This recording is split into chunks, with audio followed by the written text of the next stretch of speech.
দিদি দিদি, আজকে আমি ভূত বাবুর কাছে ইন্টারভিউ দিতে যাবো। আমি কি কমু? আমি তো একটা ঠিক মতো মানুষের ভয় দেখাতে পারি না।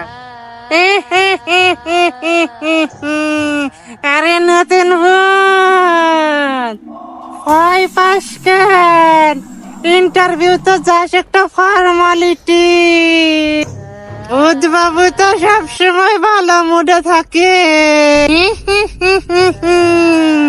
তুই একটু মজা করলেই হবে।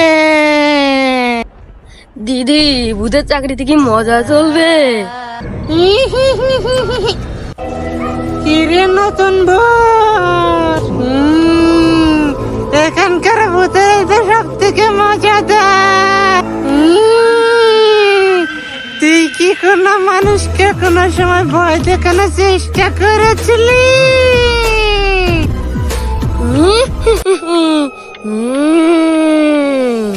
দিদি, ভয় দেখানোর চেষ্টা করছিলাম, তুমি দেখো কি হয়েছিল।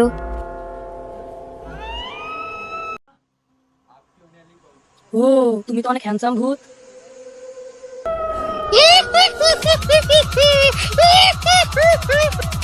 হ্যান্ডসাম ভূত, একটা ভূত বাবার কাছে বললে ভূত বাবু নিজেই হেসে ফেটে পড়বে।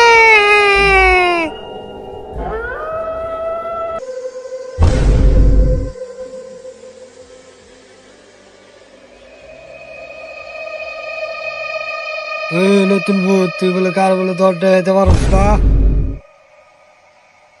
হ্যাঁ ভূত বাবু, একটা মানুষকে ভয় দেখাতে গেছিলাম ভূত বাবু, সে আমাকে হ্যান্ডসাম বলেছিল।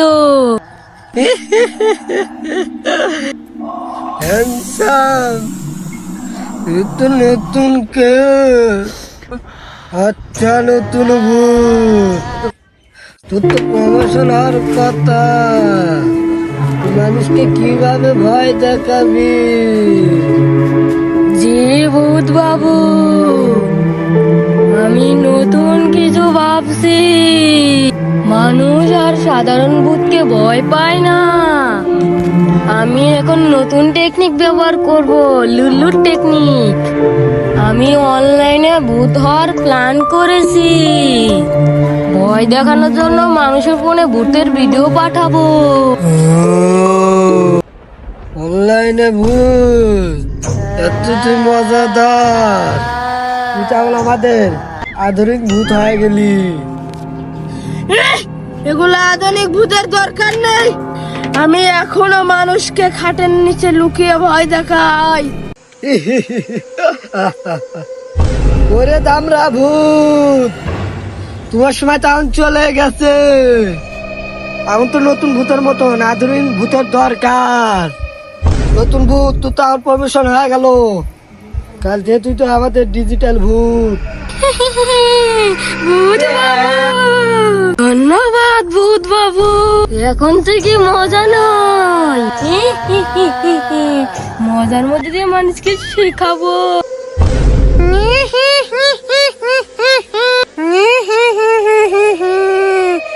নতুন ভূত, তুই তো ডিজিটাল ভূত হয়ে গেলি।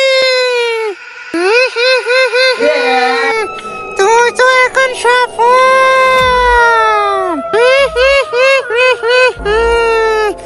এবার তোদের ভয় দেখানোর টেকনিক শিখিয়ে দেব।